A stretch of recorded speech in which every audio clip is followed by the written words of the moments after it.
Hi friends, welcome to Raga's kitchen. இன்னைக்கு வீடியோவில் வர திருவாதிரை ஆருத்ரா தரிசனம் ஸ்பெஷலாக நல்லா சுவையான வாயில் வச்சாலே கரையிற மாதிரி நல்லா டேஸ்டியான திருவாதிரை களி எப்படி பண்ணலான்றதாங்க பார்க்க போகிறோம். அன்றைக்கி இந்த திருவாதிரை களியை நெய்வேத்தியமாக வைக்கிறது ரொம்பவே விசேஷங்க. ரொம்ப சிம்பிளாக செஞ்சிடலாம், ரொம்ப டேஸ்ட்டாக இருக்கும். கண்டிப்பாக ட்ரை பண்ணி பாருங்கள். இப்போ இந்த திருவாதிரை களி செய்கிறதுக்கு ஸ்டவ்வில் ஒரு வாணலி வச்சுக்கலாங்க. இதில் நான் இன்றைக்கி 125 ml அளவுடைய கப் எடுத்திருக்கேன். இந்த கப்பில் ஒரு கப் அளவுக்கு பச்சரிசியை போட்டு ஒரு 2 நிமிஷத்துக்கு நல்லா வறுத்துக்கலாம். இது கிட்டத்தட்ட 100 கிராம் அளவுக்கு இருக்கும். பச்சரிசி ஒரு கப் அளவுக்கு சேர்த்துட்டு ஒரு 2 நிமிஷம் வறுத்துக்கோங்க. இது லேசாக வறுப்பட்டதும் இது கூட 2 டேபிள் ஸ்பூன் அளவுக்கு பாசிப்பருப்பையும் சேர்த்துக்கலாம். இது ரெண்டையும் சேர்த்து இப்போ ஒரு 2 நிமிஷத்துக்கு வறுத்துக்கோங்க.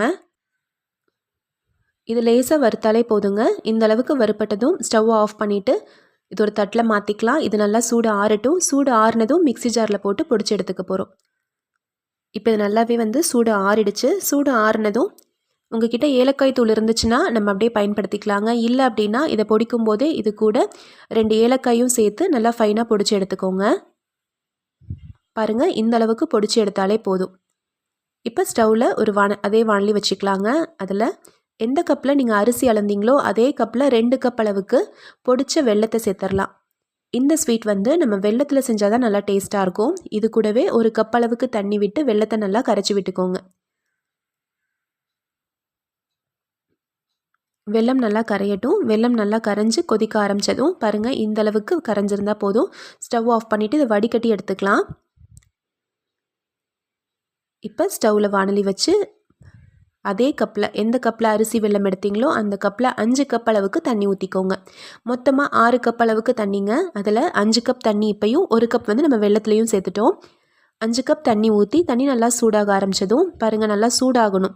தண்ணி நல்லா சூடானதும் லோ ஃப்ளேம் வச்சுருங்க. லோ ஃப்ளேம் வச்சுட்டு நம்ம அரிசியும் பருப்பையும் வறுத்து பொடி பண்ணி வச்சுருந்தோம் இல்லைங்களா, அந்த பொடியை சேர்த்துருங்க. பொடி சேர்த்துட்டு விஸ்க் வச்சு கட்டி இல்லாமல் ஒரு நிமிஷம் மிக்ஸ் பண்ணிங்கனாலே போதும்.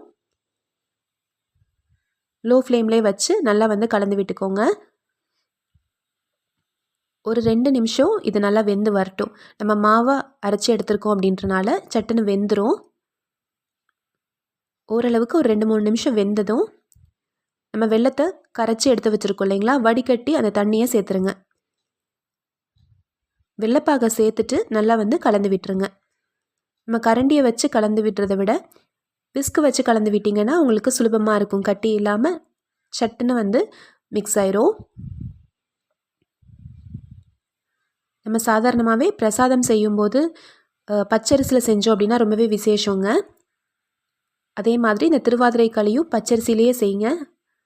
இப்போ கட்டி இல்லாமல் நல்லா மிக்ஸ் ஆயிருச்சு.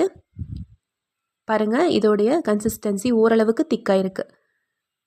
இந்த அளவுக்கு திக்கானதும் இதில் 2 டேபிள் ஸ்பூன் அளவுக்கு நெய் விட்டுக்கலாம். நெய் சேர்த்து நல்லா கலந்து விட்டுருங்க. நெய் கூட குறைய சேர்க்கறது உங்களுடைய விருப்பம்தாங்க. ஸ்வீட் அப்படின்னு வரும்போதே நெய் அதிகமாக கொஞ்சம் நம்ம சேர்த்தோம் அப்படின்னா நல்லா டேஸ்ட்டாக இருக்கும். 2 டேபிள் ஸ்பூன் நெய் சேர்த்துட்டு நல்லா கலந்து விட்டுருங்க. இது கூட அரை டீஸ்பூன் அளவுக்கு ஏலக்காய் தூள் சேர்த்துக்கலாம். ஏலக்காய் தூள் சேர்த்துட்டு நல்லா கலந்து விட்டுட்டு இதை லோ ஃப்ளேமில் வச்சுருங்க. இது இன்னும் கொஞ்சம் கெட்டிப்படணும், இன்னும் கொஞ்சம் வேகணும். அதுக்குள்ளார நம்ம இன்னொரு சைடு ஒரு சின்ன வாணலி வச்சு அதில் நெய்யில் முந்திரி பருப்பெல்லாம் வறுத்துட்டு நம்ம போட்டுக்கலாம். இப்போ இந்த வாணலியில் 2 டேபிள் ஸ்பூன் நெய் போட்டுக்கலாங்க. நெய் சூடானதும் ஒரு 10 முந்திரி பருப்பை போட்டுக்கலாம். ஒரு 10 முந்திரி பருப்பை போட்டு லேசான ஒரு பொன்னிறம் வந்ததும் இதில் 2 டேபிள் ஸ்பூன் அளவுக்கு தேங்காய் துருவலையும் சேர்த்துட்டு ஸ்டவ் ஆஃப் பண்ணிடுங்க. ஸ்டவ் ஆஃப் பண்ணிவிட்டு இந்த சூட்லேயே இந்த தேங்காய் துருவலை ஒரு 2 நிமிஷம் வறுத்துட்டு இந்த சூடான நெய்யை அப்படியே முந்திரி தேங்காய் துருவலோட நம்ம ரெடி பண்ணிகிட்ருக்க அந்த களியில் நம்ம சேர்த்துடலாம். இப்போ இதில் நம்ம சேர்த்துடலாம்.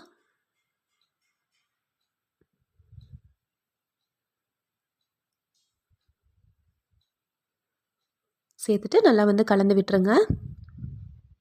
ஓரளவுக்கு நல்லா பாருங்கள், நல்லா வெந்து வந்திருக்கு. நம்ம கரண்டியில் எடுத்து போடும்போது அதோடைய கன்சிஸ்டன்சி பார்த்துக்கோங்க. அந்த டைமில் நீங்கள் இறக்கி வச்சிங்கன்னா கரெக்டாக இருக்கும். பாருங்கள், இப்போ நான் கரண்டியில் எடுத்து போடுறேன். இந்த பதத்தில் ஸ்டவ் ஆஃப் பண்ணிடலாம். நல்லா சூப்பரான திருவாதிரை களி ரெடி ஆயிடுச்சு. வாயில் வச்சாலே வலிக்கிட்டு போகிற மாதிரி நல்லா டேஸ்ட்டாக அவ்வளோ சூப்பராக இருக்குங்க. நீங்களும் இதே அளவுகளில் ட்ரை பண்ணி பாருங்கள். இந்த ஸ்வீட் செய்கிறதுக்கு நம்ம பொங்கல் பச்சரிசியை கூட பயன்படுத்திக்கலாம். நல்ல சுவையான திருவாதிரை களி ரெடி ஆயிடுச்சு. இப்போ நம்ம சர்வ் பண்ணிடலாம். இந்த வீடியோவில் நான் சொல்லியிருக்க அளவுகளே நீங்களும் ட்ரை பண்ணி பார்த்துட்டு எப்படி வந்துச்சுன்ற சொல்லுங்கள். இந்த ரெசிபி பிடிச்சிருந்துச்சுன்னா நம்ம சேனல் ராகாஸ் கிச்சனில் ஒரு லைக் கொடுங்க. ஃப்ரெண்ட்ஸ் கூட இந்த வீடியோவை ஷேர் பண்ணிக்கோங்க. நம்ம சேனலை சப்ஸ்கிரைப் பண்ணி வச்சுக்கோங்க. தேங்க்யூ.